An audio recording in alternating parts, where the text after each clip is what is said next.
Welcome to Channel KRT. My name is Randy, and I am blanking out on cat puns at the wrong moment. I'm Rum Tum Tyler. And I am... Actually, my name is just a cat pun, now that I think about it. I'm also extremely high off of alcoholic bubbles for some reason. I literally just had a single glass of champagne, and I'm blacked out, and I don't know where I am. Don't you mean champagne? Champagne. Yeah, that's Kitty, by the way. I've forgotten my own name because I'm so charmed by this movie. Aw. Randy, do you want to tell the audience what our topic for today is? Today we are looking at the 1962 classic? Classic that no one has ever heard of for some reason. Gay Purr-Ee. Which is, of course, is a cat pun off of, Gay Paris. Wait, so this movie isn't about a gay blender? What the fuck? I know, that's what I was thinking. It sounds like a French dish, and on top of that, it's like, it seems like one of those dishes they just slap on your plate that's like, and some stuff, and maybe snails, that's escargot, and then they just are like, we're gonna make it rainbow! So now we'll be like that Halloween Whopper that Burger King does every year and give you horrible diarrhea. At least it makes your poop a different color. We are very mature adults, as you know. So, in this film, you have reunited the songwriters from The Wizard of Oz and Judy Garland, and you have Paul Frees and the Mellow Men. So not only is this a team-up of people who were on the greatest Disney ride of all time, you also have a team-up from people who were in the greatest movie ever of all time. By all means, this should be the best thing to ever grace the screen, and it's good? It's good. Yeah, it's good. Very good. And that's not to mention, too, there are a couple other voice acting greats. For example, Red Buttons is in the movie. Mel Blanc, Thurl Ravenscroft, another Haunted Mansion album, does a brief singing bit. Also, apparently this was good enough back then that Disney basically ripped it off for the Aristocats, and yet nobody knows what this movie is. I didn't know what it was until you told us about it. And Randy, thank you so much for telling us about it. By the way, this is also directed by Chuck Jones, who you may know from The Grinch and various Looney Tunes and Tom and Jerry shorts, and Ricky Tikki Tavi. Oh, it's actually directed by Abe Levito, who was actually the director of The Phantom Toll Booth with Chuck Jones, and it's actually written by Chuck Jones as well as animated, directed, so close enough. It's also based off of a treatment written by his wife, Dorothy. So, yay, more Wizard of Oz connections. You see all the people working on this movie who are just absolute legends in their fields. By all means, this should be the most popular and beloved animated film of all time, and yet it's not. Absolutely, especially since thanks to it, everybody's still going on about how Lion King was a ripoff of Kimba, but nobody ever talks about how Aristocats was basically a ripoff of this movie. With the Kimba and the Lion King comparisons, some of them are kind of subtle, oh, this character had a dead dad, oh, this character stood on a rock, and they're both lions. This is literally just straight up ripped from the Aristocats, except you just reverse the white cat's problem. Fun fact about the whole Kimba and Lion King situation, the creator of Kimba actually was a big fan of Walt Disney, and his family confirmed that he would have actually been very flattered by Lion King. So it's actually more insulting that Disney tries so hard to pretend it wasn't an influence, because it's come on. If it was an influence, it's perfectly fine to say that. George Lucas managed to make Star Wars based off of a bunch of old serials, and nobody ever criticizes that, so why not just admit it was an inspiration? Say what you want about Gay Purr-Ee, at least that doesn't have any racist Paul Winchell cats. Oh, God, yeah. Yeah.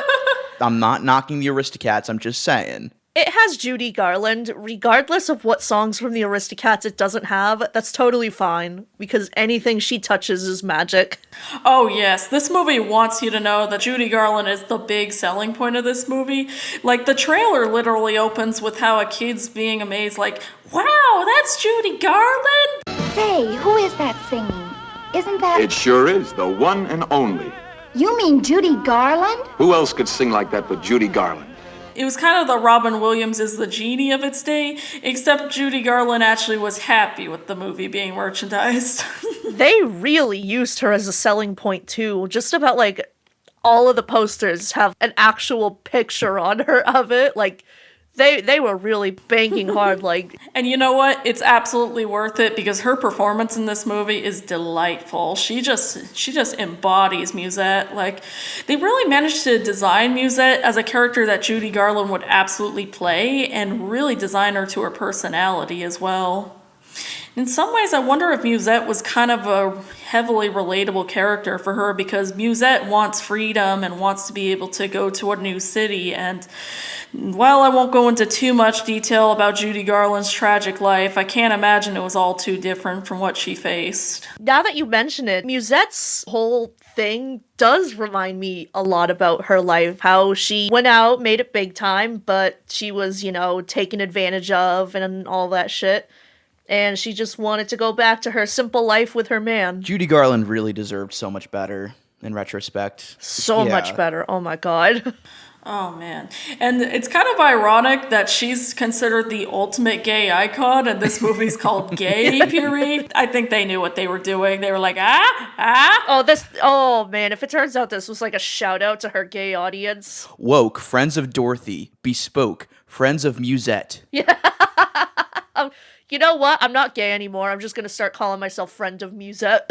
We might as well also talk about the legendary Chuck Jones. And, well, honestly, at the same time, there's just... What can you say about the guy at this point? He's a legend for good reason. He created Michigan J. Frog. He created Feed the Kitty. He created Duck-a-Muck, aka the ultimate best ending ever. Just... The guy is a fucking legend. He has a very specific art style that I've noticed through the Tom and Jerry shorts that he did, which, hot take, they're really not that bad. I do like them. Right? I think they're charming. Ooh, so as I was saying, he has a very specific art style that I can't really explain what exactly draws me to it, but watching this, I felt really nostalgic for a movie that I've never actually seen, and I think it's mostly because of the Chuck Jones animation. It's really fantastic in this movie. Absolutely. And plus, he was also a huge king of TV specials, like obviously the How the Grinch Stole Christmas, and then also A Cricket in Times Square, A Very Merry Cricket, just so many great specials under his wing. And I feel like Gay Purr-Ee, as well as the Phantom Tollbooth, was when he was really coming into his all, and he was like, all right, I've been a legend for several decades now. I really want to get into the feature animation business. Walt Disney doesn't have to be the only one, damn it. Especially since in the 60s, like, Walt Disney Animation was kind of going downhill, like there was 101 Dalmatians, which did really well, but then there was like Sword in the Stone, and then Sleeping Beauty really hadn't been that big. Jungle Book managed to be a decent success, but it was kind of the time where Mary Poppins had basically swept the 60s for Disney, so it was so damn good that the Walt Disney Company kind of struggled to make something nearly as masterful as it for a while, so you can tell that a lot of animation directors were just like, all right, let's get our A game in, guys. Let's start proving that we can do this little feature-length animation thing too. Okay, so to put things into perspective, some of the movies that Disney put out in 1962, Moon Pilot, Bon Voyage, Big Red, The Legend of Lobo. The less successful follow-up to Avatar: The Last Airbender. What the hell? What? I've never heard of any of these. They're just those titles that were those Troy McClure-esque titles that were showing up on Disney Plus Twitter last year. Come on home where good things are waiting. Good times are waiting, it's true. I mean, we're all stuck at home now, so yay! What I've also noticed, like, just about the whole Chuck Jones style, is that a lot of animation in the 50s and 60s was kind of defined by very simple, backgrounds and colors and limited movement. And I assume that TV animation was, the hot new thing. And a lot of animators and TV studios just did not have the budget for, like, major Disney Tex Avery styled flowing animation. So they did what they could. And that the whole limited budget animation style kind of ended up becoming a style of its own. And you see it a lot in like Hanna-Barbera, Chuck Jones, UPA kind of stuff, and it's really neat. Especially since Chuck Jones was a pioneer in many things. Like, for instance, the Dover Boys was actually one of the very first uses of smear animation. In fact, he almost got in trouble for using smear animation, so the Dover Boys was his big fuck you to the studio, and it was well worth it. And for anybody who doesn't know the Dover Boys, time traveled to 2016 because it was one of the best memes ever. God, I remember when that joke was fucking everywhere. I'll steal it! No one will ever know! It's a legitimately hilarious short, too. Oh, and by the way, the Dover Boys is in the public domain, so it's not copyrighted, so that means you can do whatever the hell you want with it. Yeah, they've shown up in Animaniacs. Didn't they also show up in Space Jam if you pause and blink? Yeah, they did. That's right. Yeah. I was just about to point that out. Yeah. Now they gotta doubly show up in Space Jam 2, kind of like Frozone's hidden wife in Incredibles 2. Like. Also, I'm just gonna say it now. Just put the gay Purr-Ee characters in Space Jam 2. Yes! You can do it, Warner Brothers. You still own the rights. It's totally fair game. Let's just bring every single obscure cartoon character that Warner Brothers has ever made together in Space Jam 2. Like, let's just make it the ultimate end game of Warner Brothers, because they're struggling really hard to put out a proper Justice League movie right now. So Space Jam 2 will be their ultimate crossover. Just throw a basketball jersey on the cat and throw it in the court. What could go wrong? I'm just saying Space Jam 2 is gonna make Avengers Endgame look like Kids for Character.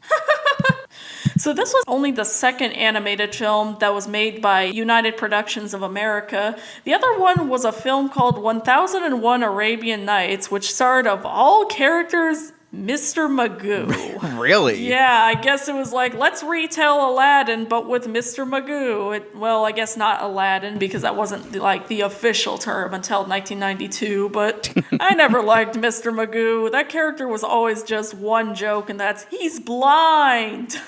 Like, if they kind of did like a Toph thing with him, where he has fun with pranking people who are like, oh, he's so helpless, and it's like, nope, I'm actually the strongest motherfucker around. I mean, that would be fun, but no, it's just, haha, he kind of messes with people because he's blind. It's, But anyway. Mr. Magoo walked so Final Destination could run.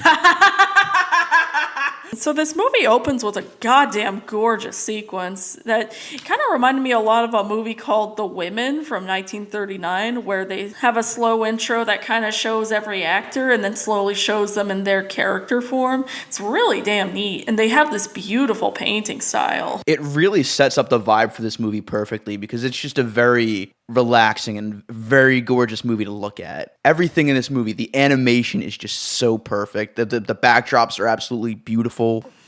Absolutely. And it's also a perfect balance of Chuck Jones' really fun cartoon style. The cats' designs are adorable. I love them so much. In fact, I wonder if Robespierre's design was basically Tom in the long run. Oh yeah, I can see that. They also really fit the types of characters they play, like John Tom's design really fits for Robert Goulet's voice, and Meow Reese is absolutely Paul Frees as a cat. Like, even if I didn't know he was voicing him, if you pointed to him and said, who do you think he's voiced by, I'd fucking say Paul Frees without hesitation. Paul Frees has the most distinct voice. Like, he was absolutely born to be a voice actor, and his performance in this movie, not to jump ahead, is just fucking killer. It is amazing. Absolutely. From start to finish. It's actually kind of funny, because the more I listen to his voice, the more I can hear the Ludwig von Drake even without the German accent. And in fact, when I was hearing him in this movie, I was also heavily hearing the Burgermeister. In fact, I was half expecting him to say, I hate toys! Also, someday, if they ever make a live-action Santa Claus is Coming to Town, they need to get Danny DeVito to play Burgermeister. Yes! But also, don't give them ideas. We got a live-action Year Without a Santa Claus. Enough said. With John Goodman, yeah. Maybe next year, guys. Stay tuned. The one upside to a live-action Here Comes Santa Claus would be that they don't have those creepy Glasgow smiles like all the fucking time. The puppet smiles. I I hate that because even when they're like sad or crying, they're still smiling. It's like, ugh, I hate it. I love Rankin Bass Christmas specials, but oh god, those weird permanent smiles, just gross. Yeah, it was kind of interesting learning how a lot of the animation in those specials was outsourced from Japan, and I can kind of see it. It has a lot of similar expressions you often see in Japanese animation, Yes. so... Oh my god, Rankin Bass was the original anime. It's true, and you should say it. Another fun fact we should mention about this movie, this was actually the very first feature that Robert Goulet was ever in. Oh, yeah, that's true. Well, the first feature film, because he did theater before that, and he did some shows on and off. Also, one thing I want to mention about Robert Goulet real quick is that he's done a lot of theater work. For example, he was in Camelot as Sir Lancelot. He was in Rodgers and Hammerstein's South Pacific and Carousel. The best thing I know him for is the piano player from Weird Al's You Don't Love Me Anymore video, where he gets stabbed in the eye with a cello bow and his hand gets cut off. Oh man, I remember that. Oh my god. Yeah, I actually haven't seen the You Don't Love Me Anymore video as many times as I should have. I'm so sorry, I'm a failed Weird Al stan, but oh man, that sequence is fucking great. Oh man, I'm on the Wikipedia page for Robert Goulet, and I'm reading that he provided the singing voice of Wheezy the Penguin in the big band style finale of the 1999 Pixar film Toy Story 2 when he sings You Got a Friend in Me. So Oh my god, yes, that's right. Yeah, it sounded so familiar. I was like, for the longest time, I was always thinking it was just some generic voice they got because they were like, okay, the whole joke is that Wheezy's voice box is now fixed, so now he can actually sing. And it's like, oh my god, that's Robert Goulet. And then, of course, we should also mention that he was also in the episode of The Simpsons with the casino, where he was originally supposed to show up at Burns Casino, but then he goes to Bart's instead by mistake, and then he sings the Batman Smells song. Jingle bells, Batman smells, Robin laid an egg. Batmobile lost its wheel, the Joker got away. Hey! Oh my god, they gotta include that in Space Jam as well. So then the movie opens with Musette in a field, and she's kind of just chilling out there. Then John Tom gets introduced in and singing the Musette, Musette. Musette. Musette. And I was like, well, everybody was singing Musette, Musette over and over. I was like, oh god, Musette's a cult leader. This is everybody having to sing her song or else they'll get sacrificed. It'll be like, Musette, Musette, all Macbeth style. So you know how there's that Russian cult that worships Gadget from Chip and Dale Rescue Rangers? I'm an unofficial member. I am going to start that cult, but instead of Gadget, we all worship Musette. Absolutely. That's basically our Judy Garland tribute. We'll just be holding up a sign of Musette and just being like, Musette! Musette. Musette! Musette. There's one lyric in that song where he says, "You will say enchanté when you've met my poupée." I don't want to know what he's implying here. No. I don't know what a poupée is. I'm going to look that up right now, actually. Randy, 'cause- no. Don't do it. Randy, no! You'll regret it. It's like 2 girls, 1 cup. It's a trap. I'm seeing, like, that it means doll, puppet, or toy, or, like, dummy. Is he saying you will say enchanté when I show you a doll?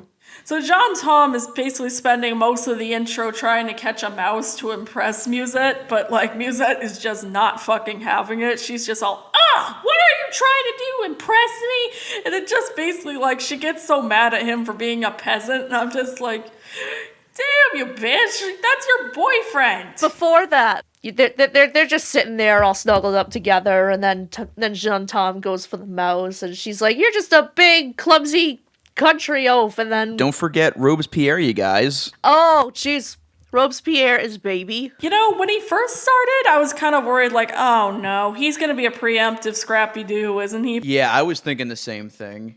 As the movie went on, he got way better. He actually has a lot of really funny lines, and in addition, he has such a charm to him, and he also actually does stuff to help the movie and help John Tom. A moose! I mean, a mouse! And he's voiced by Red Buttons. Yes, it's kind of adorable seeing him try to mimic John Tom, like the scene where he sees the little worm come out of the ground. He's just like, I gotta talk about that mouse catching bit too. I'm heavily convinced that the physical humor in that is how Chuck Jones got the job for Tom and Jerry. I especially really like how they managed to do a perfect mixture of slapstick as well as just tiny little gags. Like the scenes where the mouse is trying to escape from John Tom's claws and just doing the little animations that were of him jumping and praying. I really love those sequences, and it also shows that you don't always need like big sound effects or background music for this type of humor. Sometimes simply just having the little movement is just enough to get a chuckle out of everybody.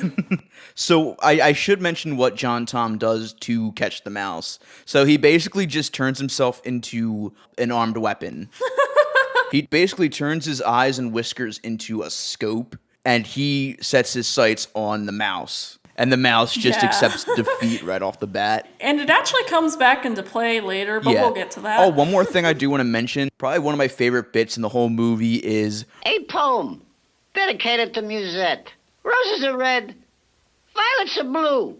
Here's a mouse from me to you. And then it cuts to John Tom holding the mouse up, and he's got like this Stepford smile, and it's amazing. I lost it. I needed a good minute after that scene. They managed to give each character a really unique expression that really just plays well in this style of animation. It's the perfect balance of cartoony and kind of relaxed at the same time. Has a nice fluidity to it. Then Musette goes in where her human is, and then one of her friends, or was it sister? Yes, sister. Jeanette come to visit, and basically she starts describing how, oh, Musette would be perfect in Paris. She deserves to be way more pampered than a simple country life. And it's like, don't enable her. Oh, and the sister, too, openly talks shit about Musette's owner right in front of her, and she talks shit about her house while she's cutting, like, onions or something, and she's holding a knife. Yeah, I would have just been like, shank her. Yeah, like, she's just quietly smiling and just peeling the potatoes, and she's like, peasants are a very lovely people. I was like, yes, this movie radicalized a generation of kids. That's why we need to introduce this more. Thank God. This movie says, eat the goddamn rich. And also, while Jeanette was describing all the ways that Musette would be pampered in Paris, I was just mentally thinking, like, realistically, a cat would not give a single fuck about being pampered because they just want to sleep in a pizza box. Cats really just don't give a shit either way, whether they're, like, rich or pampered or groomed, or whether you just give them a pizza box to sit in. They're cats.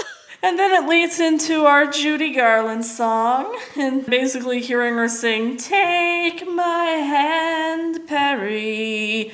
Yep, instant tears. That whole sequence is absolutely beautiful. Everything about it just hits perfectly. The backdrops, Judy's performance. The visuals, the animation. Some of the backdrops in that scene really reminded me a lot of Mary Blair's art style. Oh, yes. God, yes. Oh, man. I also kind of saw a lot of it in how her designs for Alice in Wonderland, too, because you can kind of see a lot of the slower, calmer scenes. Like, I feel like it's illegal to make an animated movie about Paris and not make it look like the most gorgeous thing ever. It also just hit me because this movie takes place in both Provence and Paris. This means that both Beauty and the Beast and Hunchback of Notre Dame get representation in this movie. So then, like, Musette is just crying because she tells them how, I'm going to Paris! And then they're just like... Yeah, John Tom brings her the dead mouse that I mentioned earlier. And she flips her fucking shit. She flips her shit at this.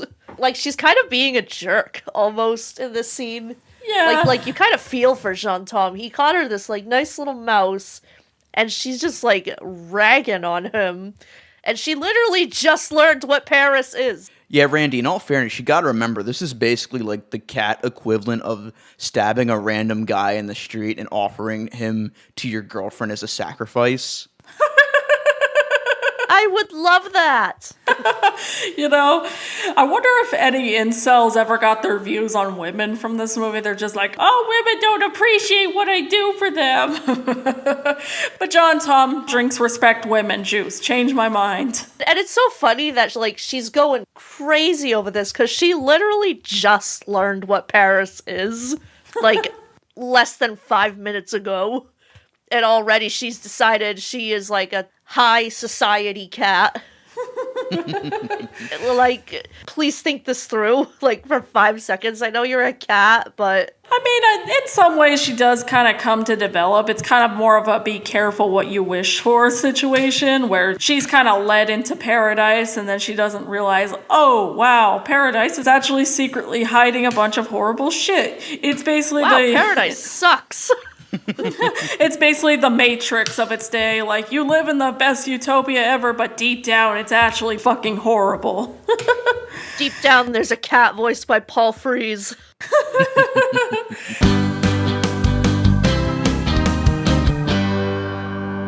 Hey, you! Yes, you! Are you a fan of Disney parks but are upset you can't go right now? Do you want your own chance to make some magic happen?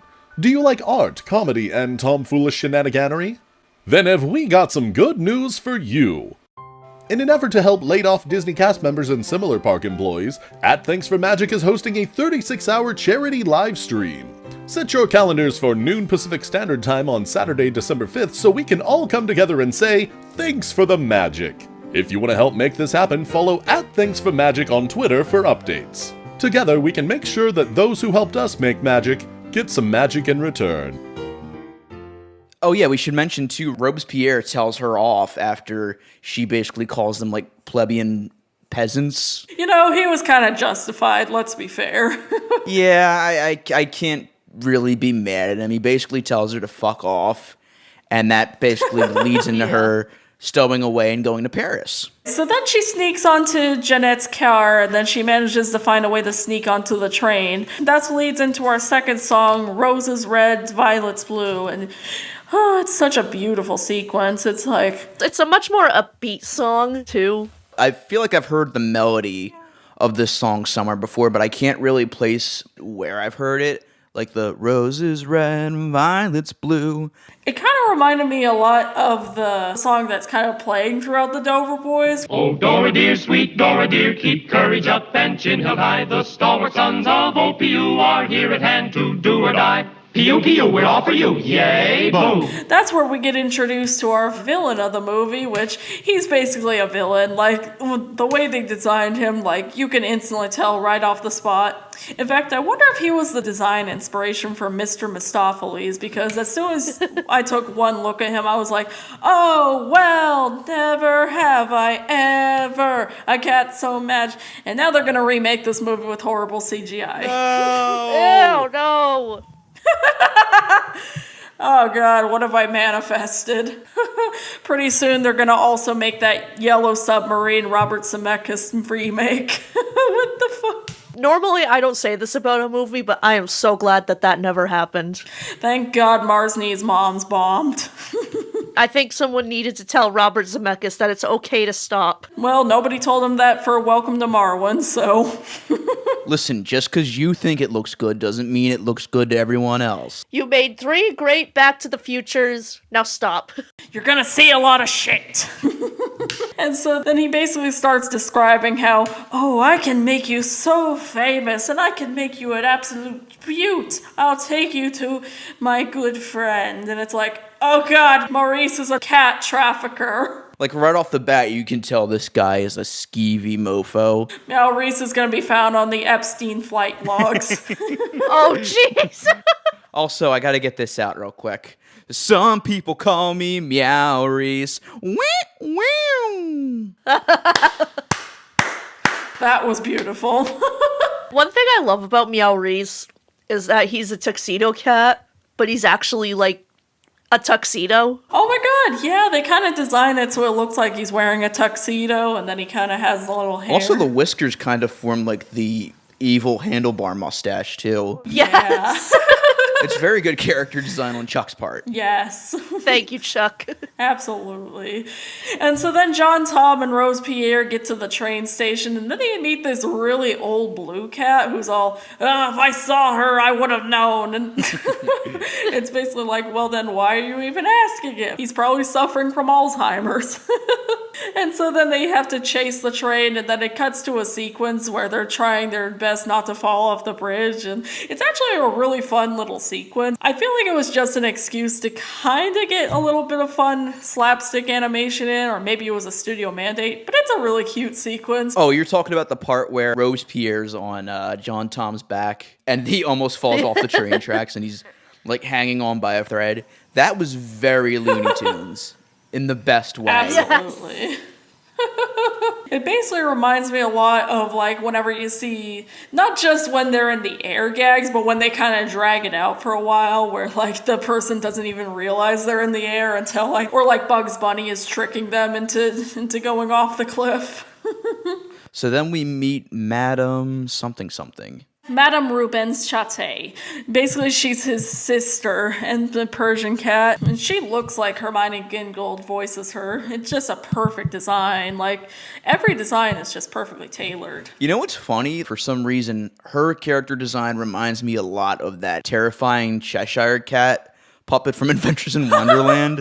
Oh my god, yeah, I could kind of see the Cheshire Cat influence in general. Like, you just dump like a shitload of pink paint on the puppet. Try saying that 3 times fast. Also, I feel like if they ever made this movie for the stage, I feel like it would be played by all drag queens, and I would live for that. Oh my god, yes. Yes. I could especially see Madame Rubens played by a drag queen. Like, I can just see someone lavishing the role. It'd be beautiful. Make the movie gayer! Make the movie gayer! It's called gay. Purr-Ee. Not straight. Early queer bait. Does this movie have like a full-on cult following? Because I haven't really been able to see anything regarding that. You know, I don't think I've actually seen outside of really hardcore animation stands who really like getting into the more obscure titles. Honestly, not really, which kind of surprised me. It's like, especially with how much Chuck Jones cartoons have gotten just massively popular. Like, the Feed the Kitty gets referenced a ton, Dover Boys, obviously, and then there's also everybody and their mother has referenced the end of Duck Amuck, so... Ain't I a stinker? Oh my god, one of this movie just ended with like, I was half expecting like the bridge sequence to end with like them still trying to hold on, and then the bridge just gets erased and they're like, alright, this is the last straw! Who's doing this? Or like, a close-up, you morons, a close-up! They zoom out and there's Meowreese. It a stinkill. You know, fun fact, that sequence in Duck Amuck kind of used to scare me for some reason. I don't know why. Maybe I just had scopophobia when I was a kid. Oh, yeah. So it cuts to a sequence where Meowreese is basically pampering Musette and kind of teaching her, like, all right, do the whole balance the bowl of water on your head trick. And basically, Madame Rubens is just so unsatisfied, like, turn her into a lady. I can turn her into a lady. And then they're basically discussing a deal where if Meowreese can pamper her up enough that basically they'll be able to sell her to America. And then it cuts to the best damn non-Judy Garland song in the movie. The Money Cat. Oh, The Money man. Cat. And this is where we meet his associates, too. And I gotta say, they really creep me out. It's really hard to explain. It's sort of like they look like cats, but they don't. They're like shadows. Yeah. Yeah, it's kind of interesting. They remind me a lot of the suit sprites from Spirited Away. I actually really liked their designs. They had such a fun charm to them. They really move really fluidly. Like, a lot of their animation kind of reminded me of the Red Baron / Snoopy in Great Pumpkin Charlie Brown, where like the little sequences where he's moving along, like it was kind of that where they were just so fluid. They just fit perfectly into the song, and then they're singing about how, well, we're gonna be so rich and we're gonna be so... Again, we keep talking about how good this animation is, but it really fits. Like, it's just so great. It's just one of the most perfect blends of more cartoony animation and beautiful backgrounds. Like, nothing in it looks out of place. Like, the backgrounds are, like, truly sinister for a really upbeat song, and I think that's part of what creeps me out about it so much. I was half expecting that it was going to turn out that all of those assistants were actually secretly Meow Reese's shadows, and then this was just like a weird version of Harvey with James Stewart. Only with a cat instead of a rabbit. Okay, so my what's the attraction for this is that you stop in front of the singing bus in the Haunted Mansion, and they do a duet of the Money Cat with the Ghost Host. My what's the attraction is that they're going to bring back the Great Movie Ride, but then halfway through, Dorothy's just going to get the cat flu and she turns into Musette, and it's going to secretly turn out to be Escape from Tomorrow. Hey guys, Tony's right outside my window, and he has like a really angry look on his face right now. I think we should cut this out. You gotta hear mine, though. My what's the attraction for this is, whatever Disney does that is for the Aristocats is basically for gay Purr-Ee anyway, so... Yes. Yeah, guys, he's holding up a cease and desist right now. All right, I'll get the taser. So then Maurice decides to take Musette out into Paris, and it's kind of an excuse to kind of just show off how beautiful Paris is, but I don't mind it at all. But also, cat puns. Cat puns! Oh! They go to places like the Moulin Rouge. My personal favorite pun. Now they gotta remake Moulin Rouge, but with cats. You'll hear a John Tom talking about, I've never been in love. Then just singing like jukebox songs. You would also get Paul Frees singing like a virgin. You know, fun fact, I actually had never heard of the original version of Roxanne before I saw Moulin Rouge, so when I heard it for the first time, I realized, oh, the original's a rock song, and it's not like a big ballad. I was like, huh? But anyway, and so then they cut to like Maurice and Musette in a buggy, and then they start randomly singing a song about kissing, and I'm like, this is going in a creepy direction. I will say this about the song. It gave us Paul Frees saying clippy clop in a threatening manner. Yeah, the song is called A Horse Can't Talk, which basically says people kiss in buggies because a horse won't, like, judge you. I don't know. But cats in this movie can talk, apparently, so... I guess it's basically just the logic of the movie Dinosaur, where, like, only certain dinosaurs can talk, and meanwhile big predatory ones can't. It's stupid. But you know what? I'll forgive it in this movie. Yeah. Speaking of which, it's kind of fascinating that besides the horses and the bulldog that shows up later, there's not really many other animals in this movie. Oh, and the mice. There's not really that many other animals in this movie. Like, it's like, oh god, cats are now the main species. The humans are just there for flavor. So eventually John Tom and Robespierre do get to France, and they're calling out for Musette, and basically I'm assuming in this universe, cat language just automatically transfers to meowing, so they're all getting shooed away by like a bunch of different people, and I swear to God, I heard Mel Blanc as Bugs Bunny as one of the people shooing them away. Music! Quiet! Stop that noise! Go away, you silly little pussycat! Get away! We don't want to hear. Oh my god! He is in this movie, so... Yeah, oh my god. In fact, the bulldog he voices later actually looks so much like the dog in Feed the Kitty. Oh yeah, that's right. Yeah. Yeah. Oh my god, Maurice is basically that kitten in the short grown up. Oh my god. He turned evil. We were betrayed. He should have been turned into a cookie. Yes. I'm sure DeviantArt would have a field day with that. Oh god. So then one of Maurice's henchmen actually finds John Tom and Robespierre's and throws them into the sewer, and then it leads to a pretty fun sequence where they're trying to slowly get out of there. And oh my god, another Robespierre line I forgot to mention was like one scene where he's getting all annoyed with John Tom and is like, fine, I'll go on my own, and then John Tom's just like, okay, goodbye, and then like Robespierre's just like, no, wait, I'll be all alone, no, so then he just runs back. That got a laugh out of me. Robespierre is basically just John Tom's simp. I really wanted to hate Robespierre. I really did, but he just warmed his way into my heart. Like he does with everybody, so. Yes, and Red Buttons just has that perfect delivery for him. Plus, he's like such a tiny little cat with the big eyes and the paw. How could you not love that design? He's so cute. All right. And so He then, would have made some bestseller plushies. absolutely. If only people knew more about this movie. And again, it's a shame nobody does. I'm just gonna spoil it now. This is gonna be a huge keep the tapes for me. Kitty, you're breaking the formula. No. The wormhole breaks open. You fools! You've messed with the natural order! Nope. So eventually, Meow Reese and John Tom and Robespierre's paths do cross. Yeah, and so then he notices John Tom's mousing skills that are slowly developing, and he decides one way to get rid of them will be to trick them into thinking, oh, I think you're an amazing mouser. Come on, let's start a business together. And so then he takes them to a bar, and then, which leads to such a bizarre sequence. Basically, their attempt to do pink elephants and bubbles. Bubbles. Where they get so high off of alcoholic bubbles, and I'm like, They take a sip of champagne and they just get so wasted. They're already like blackout. and also like when Robespierre in the movie earlier is all, you'll be drinking champagne and such. I was just like, oh my god, is that where Zap Brannigan got his inspiration for how he pronounced it? You want the rest of the champagne? No, and it's pronounced champagne.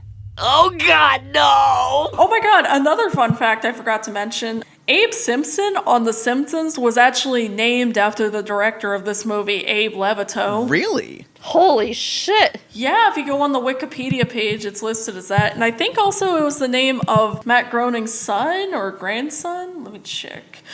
Oh, no, his grandfather. That champagne, though, I think they might have laced that champagne with like PCP or something, because who gets that blackout wasted to a point where you're hungover and somewhere you don't know how you got there after like a sip? I have a feeling that the bartender's just working with Maurice behind the scenes, because he definitely looked like a shady guy too. Absolutely. Oh yeah, he put something in that. Yep. Fun for the whole family. It's a fun sequence too. It's like they have these little orange and blue design. I don't know if it inspired Heffalumps and Woozles, because I know the Winnie the Pooh shorts came out the same decade, but they were definitely coinciding with each other at the least. Oh, by the way, I won't spoil it, but I found a treasure trove for the channel KRT Toy Store later when this gets released. Oh, yeah. I found a board game and a sticker coloring book. Wow. Oh my god! We gotta find that board game. Yeah. Yeah, definitely post those to the Twitter, because we are definitely unprepared for the KRT Toy Store this week. Sorry, guys. Yeah. We'll probably make it up in the next episode. Well, we don't have to do KRT Toy Store every Oh, episode, no, I know. but yeah. We didn't do one for Ghosts, because... Why would we? The only toy is Michael Jackson playing with your brain. The only toy is Michael Jackson playing with, and the podcast has been shut down. And so then he ships them off to Alaska, and then he also starts writing like a letter to Madame Pierre, which is foreshadowing a later event where it revealed that he uses disappearing ink, which... Wouldn't someone figure that out? Like, they receive something from him? Like, do they just not look at the check until, like, it completely disappears? No, like the moment she looks at the check, everything starts disappearing. So it's the kind that's convenient. Also, I want to say the way Robespierre and John Tom get back to Paris is just so contrived that I actually kind of love it. Me too. So basically what happens is in Alaska, somehow Robespierre strikes gold, and they use that to pay for their flight back to Paris. I can't remember if it was before or after that. Jean Tom is just sitting there, like, imagining Musette in this puddle, and the song Little Drops of Rain comes on, which is another Judy Garland one that is just amazing. And I can't remember if I swear to God, there was a song from this movie that she sang for like a TV appearance, and I can't remember which one, but I think it was this. Maybe if I look it up real quick. Yes, she sang this song twice on TV, actually. She sang it on the Jack Parr show in 1962, and she sang it on her own show for the Christmas special. So yeah. Oh, by the way, she had her own show in the 60s. It was pretty good. Oh, yeah. Oh, man. Just every time I think about her in the 60s, I think about when she and Margaret Hamilton reunited, and she just was like, "You're my favorite witch." Just fucking crying. Because she probably considered Margaret Hamilton more of a mother figure than her own mother, and I'm just like, oh. Fun fact, Margaret Hamilton was like the only person on the Oz set that ever really gave a shit about Judy. Like, she consistently, like, stood up for her and defended her and was just so nice to her. Oh, man, yeah. And then she tried to kill her for a pair of shoes. Funny how that works. And then also another thing I wanted to mention about the Little Drops of Rain sequence was also cut to showing a beautiful sequence under the sea. Although then my brain just started going like bobbing along on the beautiful briny sea. It's like, it looks pretty similar. I wouldn't be surprised if it inspired the beautiful briny sequence in Bedknobs and Broomsticks. So then Musette is finishing up her training back in Paris, and then Maurice is like, all right, she's perfect. So then it cuts to a sequence of Musette in a bunch of different artist styles, and when it's a really fun sequence. It's always kind of fun to see tributes to artists, because they go over at the following: Claude Monet, Henri de Toulouse-Lautrec, Georges Seurat, Henry Rousseau, Amadeo Modigliani, Vincent van Gogh, Edgar Degas, Auguste Renoir, Paul Cézanne, Paul Gauguin, and the Pablo Picasso sequence, which, by the way, that was the only one that made me like, yeah! Because the way it's designed is just like, yeah! That was the one piece of animation that actually looked not good. Also, it's worth mentioning, too, do these artists know that they are, like, directly corresponding with a cat? Cat trafficker. Oh my god, yeah, like... I feel like most of these artists just saw this cat that could talk and was paying them money to paint this other cat, and they were just like, you know what? We're just gonna go with it.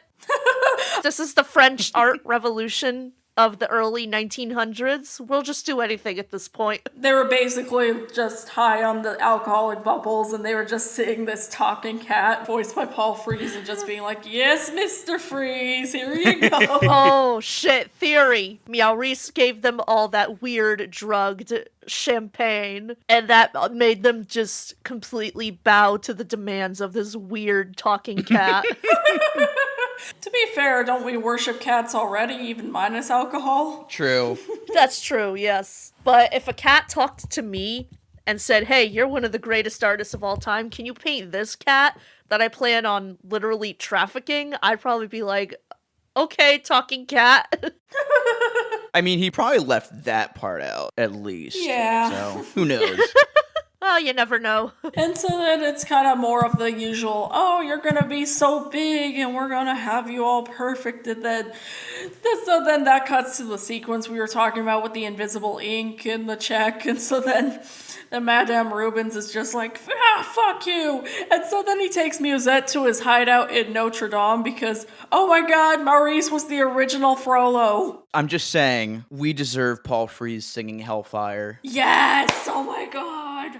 Maybe it was because it was owned by Universal at the time, but I wonder if Walt ever actually wanted to do Hunchback of Notre Dame. Like, it seems like something that at least would have been in Fantasia. So then he's like, I'm gonna ship you to America, and you're gonna get in this damn crate. And then for some reason, he sees this portrait that Mr. Fit drew, and then he's like fat and old in it. And then she's just like, nope, I'm out. And so then it leads to a chase sequence with the henchmen, and that leads to them with the bulldog voiced by Mel Blanc. You know, another thing that I just realized about this movie, it's one of 3 animated cat movies with a white cat and an orange cat as the leads. Like, there's this, the Aristocats, and Cats Don't Dance. Oh, shit. So they all ripped each other off. It all goes back to gay Purr-Ee. Basically, then Mel Blanc injures Maurice, and then he's just like, oh, my tail, my poor tail. And so then the entire 6 weeks, they're just spending the whole time looking for Musette. I'm just like,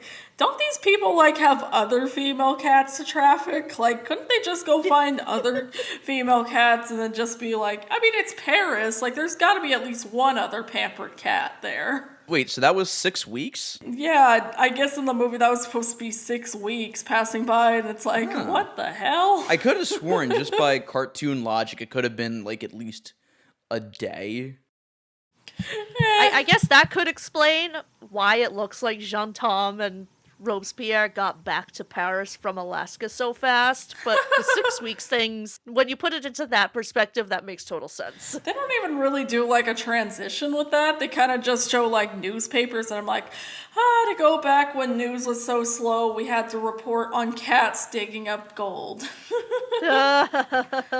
I miss those days. Ah, man. And so then they get back to Paris, and then Musette is basically walking around the streets, and she sings another song that really hits, especially in 2020. Paris is a lonely town. Like, I'm wondering if anybody dug up that song when COVID-19 first began, like when cities were going on lockdown. Like, this city looks like the COVID-19 hit it, because I was surprised it wasn't super busy in the background. Like, it's Paris. It's got people out all the time, but it's still better than like in the wild where they show New York at night, but they obviously can't animate humans, so it's empty as fuck.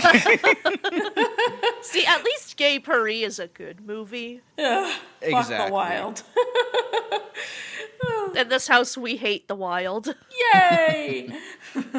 We also hate buck pluck. Buck cock. That's the point. You're welcome. Also, that song, Paris is a Lonely Town, when you were talking about the trailer earlier, that's the song they went with. Spoilers! I feel like that song is when her voice is just at its most, like, powerful. Yes, oh my god. Like, if their point was to sell Judy Garland being in the movie, they succeeded massively. Like, that alone, I would have been like, fuck yes!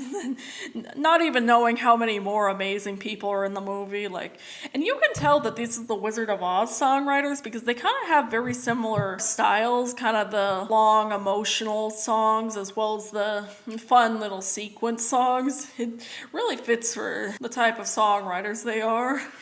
I feel like they were really, really hoping that Little Drops of Rain would be the new Over the Rainbow. Oh, definitely. Like, Again, it's a massive shame this movie never caught on. yeah, oh my god, this would Yeah, because Little Drops of Rain could totally work as the new Over the Rainbow. They would have coexisted peacefully. I feel like Little Drops of Rain and Paris is a Lonely Town were especially adamant for a lot of the LGBT community at the time and how they looked up to Judy Garland. So imagine if they all went to go see this. These songs must have hit like a brick for them. A brick at Stonewall! Musette threw the first brick. Yes. You know what? I decided both she and John Tom are bisexual. Yes. Yay! Also, I think when we were talking about both Paris is a Lonely Town and Little Drops of Rain possibly trying to be the next Over the Rainbow, that kind of reminds me that there actually is a deleted sequence in The Wizard of Oz that you can still hear the audio of, where there was supposed to be a reprise of Over the Rainbow, but it's with Dorothy in the Witch's Castle. Oh, and she's man. like singing it through tears. I feel like they deleted that because like shit got a little too real right there. Oh, yeah. I didn't know about that. Wow. That would have just broken me when I was a kid, like just feeling trapped and alone. Like that absolutely would have encapsulated how Judy must have felt as a young girl. Like, But yeah, you can find the audio just about anywhere. The visuals are probably gone, destroyed. I don't know what happened to them, but the audio still exists. You can listen to it. It's a trip. by the way, speaking of musicals, someday they're gonna make a musical about Maurice similar to Wicked, where they explain his backstory. Yes, I would so be there for it. I traffic cats and I am voiced by Paul Frees. And then also they'll make like a sequel to Gay Purr-Ee where it's now a horror film, like Musette returns to Paris, and just it's fucking terrifying as hell. Like everything's completely broken. And then basically like she's joined by like a pumpkin cat and like a cat who's just stuck in a couch and then a robot cat. And it's live action. Yay! So then, because of course Musette is a female lead in a 60s animated movie, she of course gets captured by Maurice. Before that, when she realizes she's cornered, she just straight up tries to kill herself. Yeah, what was that? That was dark. Like she's about to jump in the river. What the hell? And they catch her in like this bag, but she is literally just deciding, you know what, I'm just gonna jump in the river. She just like tries to kill herself, basically, and it's like that is like pretty fucking dark. This is a creepypasta. Changed my mind. Again, this movie is really good at balancing the lighthearted comedy with, some really heavy topics for a kid's movie. Honestly, yeah. Like, they especially know how to perfectly balance, like, okay, so we'll keep slapstick to this scene, and then they manage to make the emotional scenes just really work, and they especially know how to use the music properly and give some sequences just quiet scenes, and it really fits. It lets you take in the atmosphere of the movie. And Nothing in this movie really feels forced. It's a movie where a cartoon cat attempts suicide, and they actually make you feel for it. Absolutely. Just, oh god, did this predict the ending of Tom and Jerry? Oh my god. I think that might have actually came out before that. I'm not sure. Oh, another thing I wanted to mention was that I feel like the bubble sequence definitely had to have inspired the floating sequence in Willy Wonka and the Chocolate Factory. Like, it's just way too similar to not be that. That's why Tom and Jerry were at Willy Wonka and Tom and Jerry, no! No, that movie doesn't exist. No, we're not reviewing that. And we're not doing Tom and Jerry Wizard of Oz either. That one also sucked. They captured Musette after she tried to kill herself, and they put her in the box, and they're on the train to go sell her to the Pennsylvania cat. So then Maurice is eating sardines and just going like, "Rup, rup." And he's like, canned fish. What will they think of next? And I was like, oh my god, he's now on that one show, Science International, that was on Nickelodeon in 1980. Brittany named it too. What will they think of next? And it's funny because after that he says something like canned like girls, I think, and it cuts to like Musette in the box. And canned pretty girls. I was like, ah! Creepy! Creepy! Creepy! There's a bit where the madam comes back briefly. Oh, and I just want to point this line out because it's another one of my favorite lines in this movie. So John, Tom, and Robespierre catch up with her because they want to know where Musette is, and she tells them, and she says this. Never mind the thanks. Just give Maurice my love, and then turn him inside out. Now hurry, hurry. That's it. She's awesome. Even certain villains can have redemption, but Absolutely. not Maurice. Well, to be fair, I think she fully knew Musette was getting trafficked, but at least she redeemed herself as soon as she realized she got scammed. Yeah, that's fair. So then Madame Rubens actually helps them, and they're like, you know what, you get on the train. And so then one of the things that John Tom really gets into is when his mousing skills come into fold, Deus Ex Machina. Heyo! And so then he starts seeing Maurice as like a mouse, and he just starts his big mousing skills with the jumping, the rotoscope eyes. And he beats the fuck out of him. Oh god, like literally yes. just punching him in the face over and over and over, and it's so satisfying to see. Stop! He's already dead. And then he's swinging the henchman like a rope and then throws them off the train. And then you see a little shadow sequence where John Tom and Maurice are fighting, and it's really fun to see it in the shadows. It's so good. Everything about this movie hits in the right spots. Oh, one more thing I wanted to say about the train sequence. I was half also expecting it to cut to one of the other cars, and it turns out it's the train in Paddington 2, and the like Hugh Grant is just getting thrown right off. So then they pack Maurice into the crate, and then they're like, now you're getting sold to Mr. Fit. It's like... That's another thing the Aristocats ripped off. At the end of the Aristocats, when they send the butler to Timbuktu when the cats were supposed to go there, they totally ripped that off from Gay Purr-Ee too. Basically, both the butler and Maurice are going to be like on the same ship, and then once somebody finally gets them, they're going to be dead in the box. So then it cuts to Musette and John, Tom, and Robespierre deciding, you know what, living all high life is actually great. Fuck peasant life. And then they start singing Musette again, and then the movie ends. One thing I need to mention too is that we never see Musette's owner again. So Oh my god, yeah. Does she even know she's gone? Where the fuck did my cat go for 6 weeks? She probably was filing like a police report on her sister after that. Like, you stole her, didn't you, you fucking bitch?